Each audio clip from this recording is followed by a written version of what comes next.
Student, তোমরা যারা ক্যালকাটা ইউনিভার্সিটির আন্ডারে প্রথম সেমিস্টারের ছাত্রছাত্রী আছো এবং তোমাদের রাষ্ট্রবিজ্ঞান সাবজেক্টে অনার্স আছে, তোমাদের জন্য আজকের ক্লাসটা খুবই গুরুত্বপূর্ণ। আজকের ক্লাসে তোমাদের একটা বড় প্রশ্নের উত্তর নিয়ে আলোচনা করব। প্রশ্নটা হচ্ছে আইন ও স্বাধীনতার মধ্যে সম্পর্ক আলোচনা করো। এই প্রশ্নটা তোমাদের 10 নম্বর কিংবা 20 নম্বরের পরীক্ষায় আসতে পারে। প্রশ্নটার অ্যান্সার কিভাবে গুছিয়ে লিখবে, প্রথমে তোমরা একটা সংক্ষিপ্ত ইন্ট্রোডাকশন অর্থাৎ ভূমিকা দেবে, তারপরে তোমাদের কি লিখতে হবে, আইন কাকে বলে, স্বাধীনতা কাকে বলে, আলাদা করে সেপারেট করে লিখতে হবে, এটাকে নোটসের মধ্যে বুঝিয়ে দিতে হবে।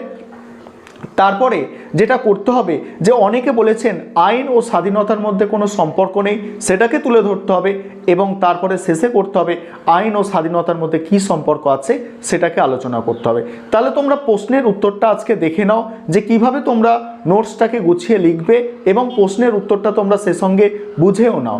আর তোমরা যারা ইংলিশ ভার্সানের স্টুডেন্ট আছো, তোমরাও আজকের ক্লাসটা দেখতে পারো, কারণ তোমরা ইংলিশেও নোটসটা শেষে পেয়ে যাবে। আরেকটা বিষয় তোমাদের এখানে বলার আছে, তোমরা যারা ক্যালকাটা ইউনিভার্সিটির আন্ডারে রাষ্ট্রবিজ্ঞান সাবজেক্টে অনার্স নিয়ে পড়ছো, তোমাদের জন্য অনলাইন কোচিং ক্লাস চলছে। তোমরা যারা অ্যাডমিশন নিতে চাইছো, এই বোর্ডে যে নম্বর দেখতে পাচ্ছ এই নম্বরে যোগাযোগ করে অ্যাডমিশন নিতে পারো। চলো আজকের প্রশ্নের উত্তরটা তোমরা দেখে নাও। এবারে তোমরা প্রশ্নের উত্তরটা দেখে নাও। প্রশ্নটা ছিল আইন ও স্বাধীনতার মধ্যে সম্পর্ক আলোচনা করো। আইন ও স্বাধীনতার মধ্যে সম্পর্ক আলোচনা করতে গেলে উভয়ের সংজ্ঞা আলোচনা করা প্রয়োজন। সংজ্ঞা বিশ্লেষণ করলেই সম্পর্ক জানা যাবে। স্বাধীনতার সংজ্ঞা প্রথমে দেখো, স্বাধীনতা কাকে বলে? সাধারণভাবে স্বাধীনতা বলতে বোঝায় নিজের অধীনে নিজে চলা, অর্থাৎ নিজের খুশিমতো কাজ করা। ব্যক্তি নিজে যা ভালো মনে করবে তাই করবে, কিন্তু রাষ্ট্রবিজ্ঞানে এই অর্থ ধরা হয় না। যা খুশি তাই করার নাম স্বাধীনতা নয়। স্বাধীনতা বলতে বোঝায় ব্যক্তির ব্যক্তিত্ব বিকাশের জন্য পরিবেশ সৃষ্টি। অধ্যাপক ল্যাস্কি বলেছেন, স্বাধীনতা বলতে আমি বুঝি সেই পরিবেশের সংরক্ষণ যেখানে মানুষ তার সত্তাকে পূর্ণভাবে বিকাশ ঘটাতে পারবে। এই পরিবেশ বলতে নানা ধরনের সুযোগ সুবিধা বোঝায়। ব্যক্তি এই সব সুযোগ সুবিধা পেলে নিজেকে বিকাশ করতে পারবে। সেই সুযোগ সুবিধা ভোগের ক্ষেত্রে বাধা দেওয়া হলে স্বাধীনতা থাকবে না। তাই একদিক থেকে বলা যায় বাধা নিষেধ দূর করাকে বলে স্বাধীনতা। তারপর দেখো আইনের সংজ্ঞা।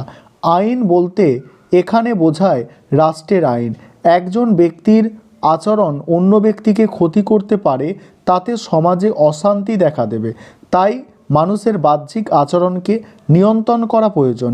এই আচরণকে নিয়ন্ত্রণ করার জন্য রাষ্ট্র যে নিয়মকানুন তৈরি করে সেগুলিকে বলে আইন। বিখ্যাত আইনবিদ হল্যান্ডের ভাষায় মানুষের বাহ্যিক আচরণকে নিয়ন্ত্রণ করার জন্য সার্বভৌম রাষ্ট্রনৈতিক কর্তৃপক্ষ যে সাধারণ নিয়ম প্রয়োগ করে তাকে বলে আইন। এই আইন সবাইকে মেনে চলতে হয়। আইন ভঙ্গ করলে রাষ্ট্র শাস্তি দেবে। তারপরে দেখো, উভয়ের মধ্যে সম্পর্ক নেই। উপরিক্ত সংজ্ঞা দুটি আলোচনা করলে মনে হবে উভয়ের মধ্যে পরস্পর বিরোধী সম্পর্ক আছে। মিল, স্পেন্সার, ডাইসি প্রভৃতি চিন্তাবিদগণ মনে করেন আইন ও স্বাধীনতা পরস্পর বিরোধী। এদের মতে স্বাধীনতা বলতে নিয়ন্ত্রণবিহীনতা। মানুষের কাজে যদি বাধা দেওয়া হয় তাহলে তার বিকাশ ঘটা সম্ভব নয়, অথচ আইন মানুষকে নিয়ন্ত্রণ করে। একটা নির্দিষ্ট গণ্ডির মধ্যে মানুষকে কাজ করতে বাধ্য করে। এই নির্দিষ্ট গণ্ডিতে কাজ করাকে স্বাধীনতা বলা যাবে না। তাই আইন স্বাধীনতার পথে বাধার সৃষ্টি করে। যত আইনের বেড়াজাল থাকবে ততই স্বাধীনতার ক্ষেত্র কমবে। অধ্যাপক ডাইসি বলেছেন, the more there is of the one, the less there is of the another. অর্থাৎ একটা বেশি হলে অপরটি কমবে। তাই মিল তার অন লিবার্টি গ্রন্থে বলেছেন, মানুষের আত্মকেন্দ্রিক কাজের ক্ষেত্রে রাষ্ট্র আদৌ হস্তক্ষেপ করতে পারবে না, কারণ হস্তক্ষেপ করলে তার বিকাশ হবে না। স্পেন্সার তার the man versus the state গ্রন্থে বলেছেন, সরকারি কাজকর্মের পরিধি সীমিত করা অত্যন্ত প্রয়োজন।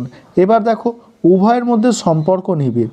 পার্থক্য দেখানো হলেও প্রকৃতপক্ষে উভয়ের মধ্যে সম্পর্ক আছে। 1 নম্বর দেখো পয়েন্ট, দুর্বলদের স্বাধীনতা রক্ষা।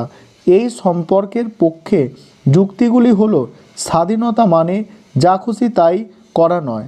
মানুষ অবাধ ক্ষমতা প্রয়োগ করলে সমাজে বিশৃঙ্খলা দেখা দেবে।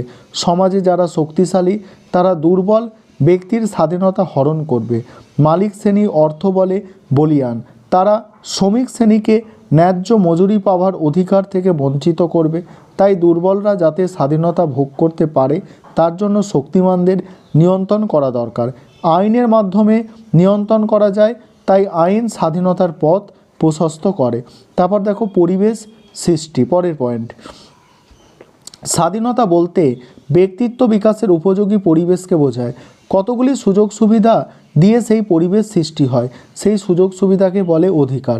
যেমন শিক্ষার অধিকার, জীবনের অধিকার, ধর্মের অধিকার প্রভৃতি। এই সব অধিকার ছাড়া স্বাধীনতার পরিবেশ গড়ে উঠবে না। অথচ এই অধিকার হলো আইনগত ধারণা। রাষ্ট্র আইনের দ্বারা অধিকারকে স্বীকৃতি দেয় এবং সংরক্ষণের ব্যবস্থা করে। সুতরাং আইন ছাড়া অধিকার রক্ষিত হয় না। অধিকার না থাকলে স্বাধীনতা থাকে না। তাই আইন স্বাধীনতার পথে বাধা নয়, বরং আইন হলো স্বাধীনতার শর্ত। Law is the condition of liberty.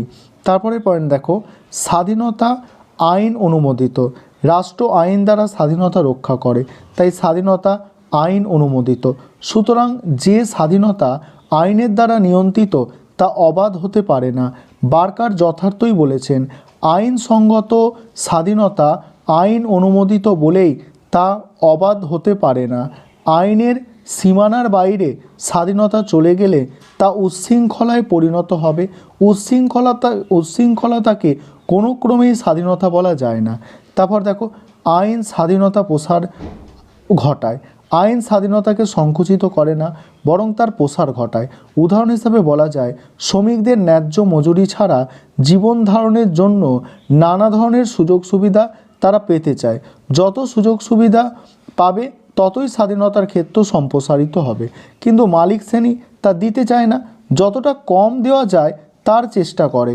রাষ্ট্র আইন করে মালিক শ্রেণীকে সেগুলি দিতে বাধ্য করে। তাছাড়া গণতান্ত্রিক রাষ্ট্রে জনগণের প্রতিনিধিরাই আইন তৈরি করে।